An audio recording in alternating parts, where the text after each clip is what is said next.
Holy One, great mystery, source of all being, God of 10,000 names, and God beyond all name. May we open our hearts to your presence. May our minds stir to awareness of your sacredness, here and now, near to us, nearer than we are to ourselves, and beyond the limits of our imagination. Amen. So more than one person has shared with me, and I have experienced it myself, powerful prayer experiences that were basically, I don't know if anyone is out there or anything is out there.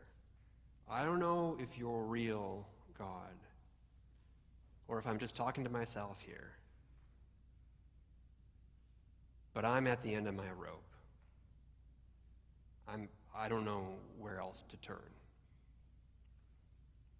And here I am. And now I've mentioned this before. I mentioned it in a sermon. I looked it up. It was 1.5 years ago. I try not to repeat myself too many times. But since then, I have heard more stories of this just by walking around and listening to people. You know, this just nakedly honest crying out from our deepest need that lays bare even our profound doubt or uncertainty, and not letting any of it hold us back, not holding back from taking the risk of opening ourselves to something beyond ourselves. In our need, in our limitation, recognizing our limitations, we can open ourselves before an ultimate that is ultimately a mystery to us. And it seems to me that this kind of deeply honest kind of posture of being, it often clears the way for something quite unexpected to happen. So more than one person, and I have myself have experienced, this kind of prayer is then leading to something else that just kind of shifts, helps some shift to happen that can help there to be a renewal of life, a renewal of purpose. And now, when this is not some kind of movie or myth kind of situation where, you know, all your wishes will come true if you do this. But it's more that there's the rawness of a prayer before the great mystery can lead to one's deeper and truer need kind of coming out and being met. It can lead to one feeling unexpectedly that we are known and not alone in an ultimate sense. And all of this can be quite unexpected. So I don't want to make it seem like anything's guaranteed. Far be it for me to do that. And too often, religious people traffic in certainties and make it seem that if you are forceful in asserting one truth and only truth, so help you God, then you'll get results. And if you're not getting results, then you're doing something wrong. But as Paul Tillich, one of the great theologians of the 20th century, has said, the opposite of faith is not doubt. The opposite of faith is not doubt. It's certainty.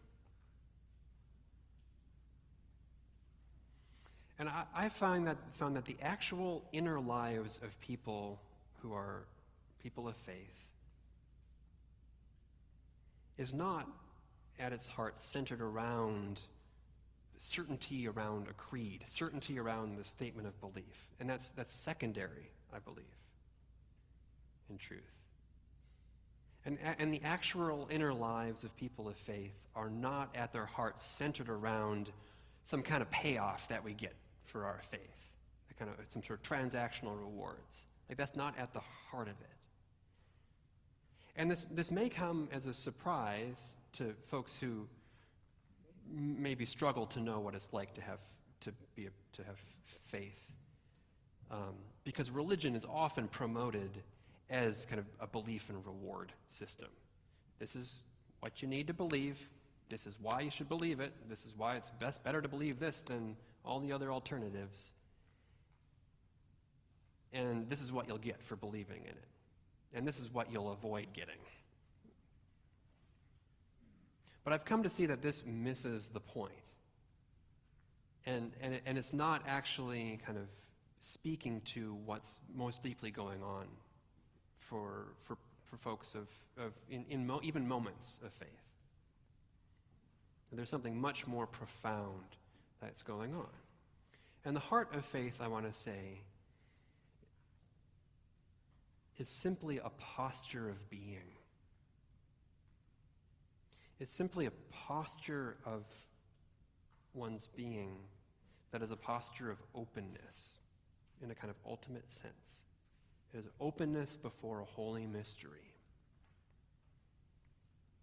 It's a posture of being that is inviting oneself to be in relation with what is beyond ourselves, beyond oneself, beyond anyone else.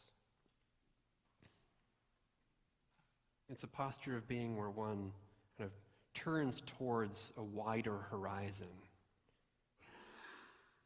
which is beyond, and then can address that as you, to say you out, even into the abyss, to say you. It's putting oneself into conscious relationship with a much greater you, and allowing oneself in turn to perhaps be addressed by that. I'm trying to use words here for something that's words fail. But it's been very helpful for me in my own life, and also in just having the privilege of walking alongside folks and people trusting me with the details of their faith life, to see like a posture of being. There's something fundamental about a posture of being that's a posture of openness, and that can be the leap of faith. It doesn't require certainty, but a trust to take the risk of opening ourselves to a higher power, as some people like to say. In other words, this is a posture of prayer. This is fundamentally the posture of prayer. Here I am. The Hebrew prophets all said, Hineni, here I am. They felt themselves called by some greater mystery, and they responded by saying, here I am.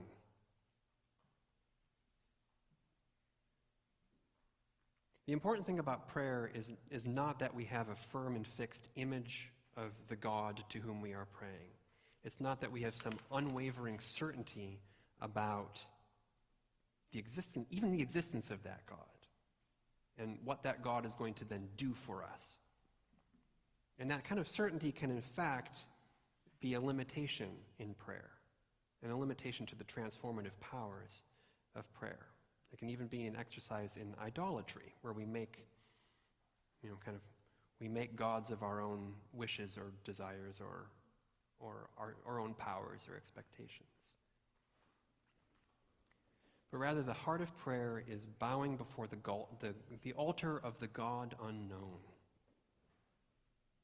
The God unknown, and allowing there to be an altar to the God unknown that can even be beyond what it is that we know. It's simply a posture of being that is open to the sacred source of being itself, beyond ourselves, beyond what we can imagine or conceive. And prayer is simply inviting ourselves to stir awake to our deeper relatedness, to a holiness that pervades and unifies and transcends everything. And prayer is simply a way of honoring our deeper dependence on that which moves us to awe and reverence and humility and fulfillment and utmost gratitude.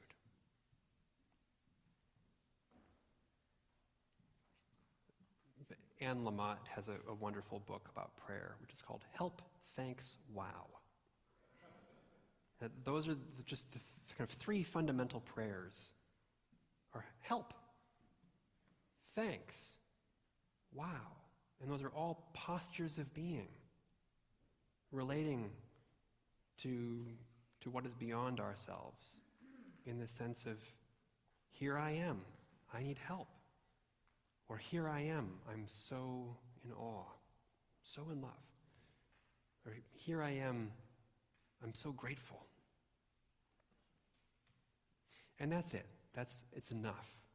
There's nothing special we need to know. There's nothing special we need to do. There's nothing special we need to say or think. There's nothing special at all. It is simply to be as a simple being, abiding in the holy mystery beyond all being.